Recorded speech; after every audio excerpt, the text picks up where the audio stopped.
Good morning students. आज हम स्पर्श भाग 1 में चैप्टर 6 पढ़ेंगे और चैप्टर 6 में हमारा चैप्टर का नाम है कीचड़ का काव्य। और प्रस्तुत काव्य या पाठ के लेखक हैं काका कलेलकर जी। तो प्रस्तुत पाठ के माध्यम से लेखक काका कलेलकर जी कीचड़ के बारे में चर्चा करके हमें कीचड़ का सौंदर्य के बारे में बताना चाहे हैं। जिस कीचड़ से लोग घृणा करते हैं उस कीचड़ के महत्व के बारे में हमें बताना चाहे हैं। तो आइए पाठ की शुरुआत करते हैं। पाठ की शुरुआत करने से पहले हम लेखक के बारे में कुछ जान लेते हैं। लेखक परिचय। काका कलेलकर। इनका जन्म महाराष्ट्र के सतारा नगर में सन 1885 में हुआ था। काका की मातृभाषा मराठी थी। उन्हें गुजराती, हिंदी, बांग्ला और अंग्रेजी का भी अच्छा ज्ञान था। गांधी जी के साथ राष्ट्रभाषा प्रचार में जुड़ने के बाद काका हिंदी में लेखन करने लगे। आज़ादी के बाद काका जिंदगी भर गांधी जी के विचार और साहित्य के प्रचार प्रसार में जुटे रहे। और काका कलेलकर द्वारा लिखित कृतियाँ यानी कि काव्य हैं हिमाल यौन प्रवास,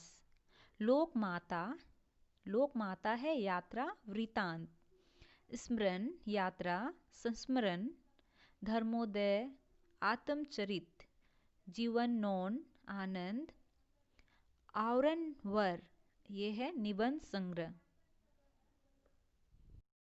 महात्मा गांधी के अन्य अनुयायियों में विनोबा भावे, सीमांत गांधी, अब्दुल गफ्फर खां और काका कलेलकर समान रूप से याद किए जाते हैं। नई दिल्ली में गांधी संग्रहालय के निकट सन्निधि में काका के जीवन से जुड़ी बहुत सी वस्तुएं और उनका साहित्य आज भी देखा जा सकता है। काका के लेखन की भाषा सरल, सरस, ओजस्वी और सर्व है। विचारपूर्ण निबंध हो या यात्रा स्मरण, सभी विषयों की तर्कपूर्ण व्याख्या काका के लेखन शैली की विशेषता रही है। एक हिंदी तरभाषी लेखक द्वारा मूलतः हिंदी में लिखे इस ललित निबंध कीचड़ का काव्य में काका ने कीचड़ की उपयोगिता की काव्यात्मक शैली में बखान किया है।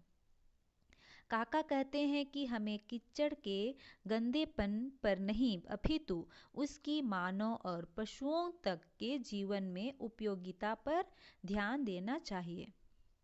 उत्तरी पूर्वी राज्यों में सबसे ज़्यादा पैदा होने वाली धान की फसल कीचड़ में ही उगती है।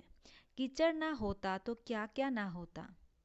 मानव और पशु किन नियमतों से वंचित रह जाते, इसकी एक वानगी यह निबंध बखूबी दर्शाता है।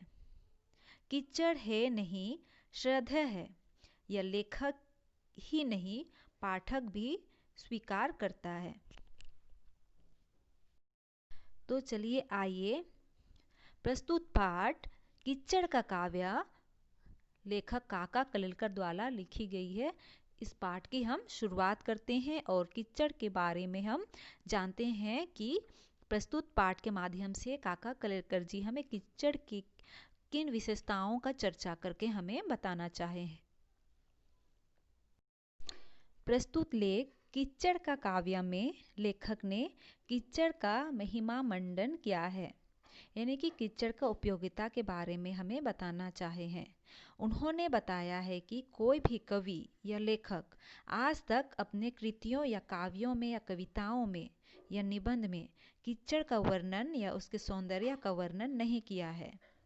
जबकि लेखक को कीचड़ में कम सौंदर्य नजर नहीं आता, पर हम क्या देख रहे हैं कि काका कलेलकर ये लेखक हैं, इन्हें कीचड़ में ही सौंदर्य नजर आता है। इसीलिए उन्होंने कीचड़ का सौंदर्य का या महत्व का वर्णन करके हमें बताना चाहे हैं। इस ललित निबंध कीचड़ का काव्य में काका ने कीचड़ की उपयोगिता का काव्यात्मक शैली में बखान किया है, यानी कि उनका गुणगान किया है। काका कहते हैं कि हमें कीचड़ के गंदेपन पर नहीं, अपितु उसकी मानव और पशुओं तक के जीवन में उपयोगिता पर ध्यान देना चाहिए। उत्तर पूर्वी राज्यों में सबसे ज़्यादा पैदा होने वाली फसल कीचड़ में ही उगती है। कीचड़ ना होता तो क्या क्या ना होता। मानव और पशु किन नियमतों से वंचित रह जाते, इस निबंध से इस बात का पता चलता है। कीचड़ नफरत करने की वस्तु नहीं है, बल्कि यह श्रद्धा करने का योग्य है। आज सुबह पूर्व में कुछ खास आकर्षण नहीं था। रंग की सारी शोभा उत्तर में जमी थी। उस दिशा में तो लाल रंग ने कमाल कर दिया था, परंतु बहुत ही थोड़ी समय के लिए। देखते देखते वहाँ के बादल श्वेत पुनी जैसे हो गए और यथाक्रम दिन का आरंभ हो गया। हम देखते हैं कि कवि आकाश का वर्णन करते हैं, पृथ्वी का वर्णन करते हैं, जलाशयों का वर्णन करते हैं, पर आज तक किसी लेखक या कवि कीचड़ का वर्णन कभी नहीं किया है। कीचड़ में पैर डालना कोई पसंद नहीं करता। कीचड़ से शरीर गंदा होता है, कपड़े मैले हो जाते हैं। अपने शरीर पर कीचड़ उड़े या किसी को भी अच्छा नहीं लगता, और इसलिए कीचड़ के लिए किसी की सहानुभूति नहीं होती है। अगर निष्पक्ष होकर सोचते तो कीचड़ में भी कम सौंदर्य नहीं है। पहले तो यह कि कीचड़ का रंग बहुत सुंदर है। हम यह देखते हैं कि पुस्तकों के गत्तों पर, घरों की दीवारों पर अथवा शरीर पर के कीमती कपड़ों के लिए हम सब कीचड़ के जैसे रंग पसंद करते हैं। कलाभीति लोगों को भट्ठी में पकाए हुए मिट्टी के बर्तनों के लिए यही रंग बहुत पसंद है।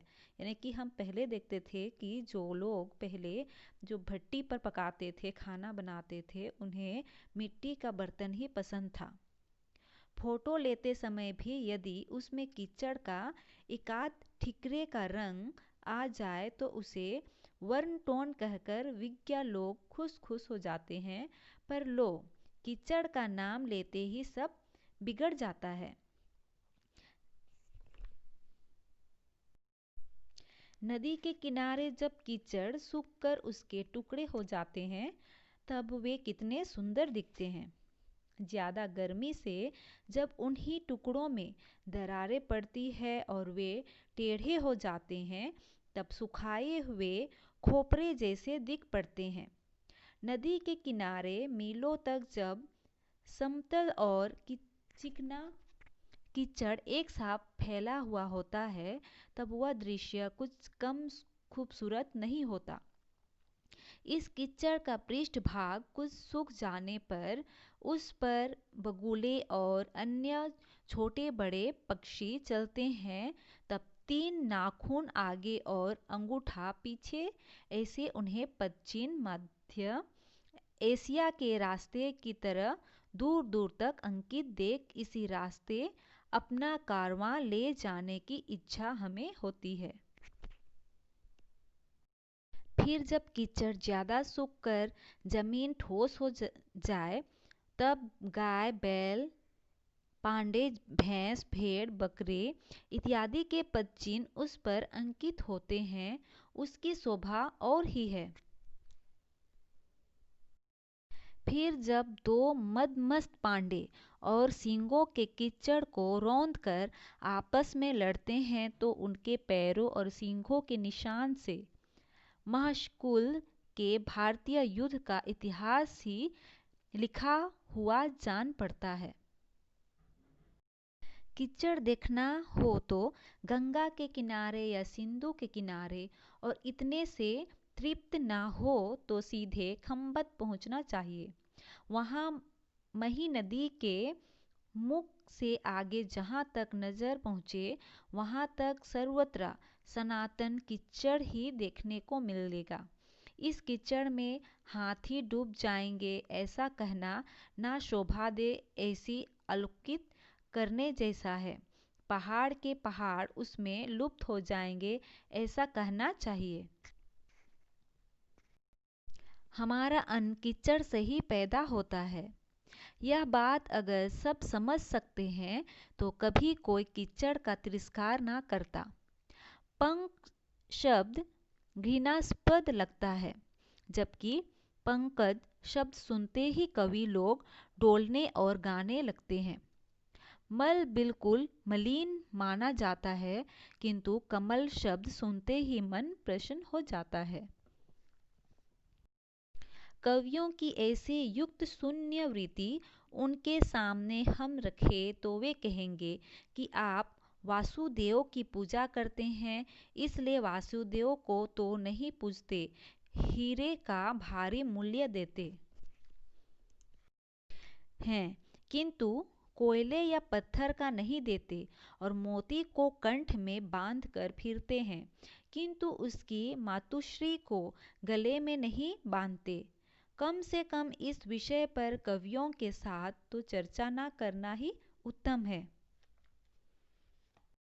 इस प्रकार हम पूरे पाठ पढ़कर यही समझे, यही देखे कि कवि ने विभिन्न विभिन्न प्रकार से, विभिन्न विभिन्न तरीके से कीचड़ का महत्व का वर्णन करके हमें उसकी विशेषता का गुणगान करके हमें बताया है, जिसे कोई भी लेखक या कवि आज तक वर्णन नहीं किया है, बल्कि कीचड़ को हमेशा घृणा की नज़र से देखते हैं, उसे हे नज़र से यानी कि नीचे नज़र से देखते हैं। लेकिन हम यह देखते हैं कि उसी कीचड़ से ही पैदावार होती है और हम अन्न ग्रहण करते हैं और हमारा पेट भरता है। और हम यह भी देखते हैं कि कीचड़ में ही कमल फूल खिलते हैं, जो हमारा राष्ट्रीय पुष्प के नाम से जाना जाता है। तो हम देखते हैं कि कीचड़ में भी सौंदर्य होती है, और कीचड़ से ही, और कीचड़ के मिट्टी से ही क्या बनता है, भट्ठी में पकाए हुए मिट्टी के बर्तन बनाए जाते हैं, जिसे इन्हीं बर्तनों पर प्राचीन युग के लोग यानी कि पहले के लोग खाना बनाते थे और इसी बर्तन से का प्रयोग करते थे। तो इस प्रकार प्रस्तुत पाठ के माध्यम से कीचड़ का काव्य में हमें लेखक ने यही विशेषता बताना चाहा है, कीचड़ के महत्व के बारे में हमें यही शिक्षा देना चाहा है। तो आज हम कीचड़ के काव्य के माध्यम से कीचड़ की उपयोगिता के बारे में अच्छी तरह से समझ गए होंगे।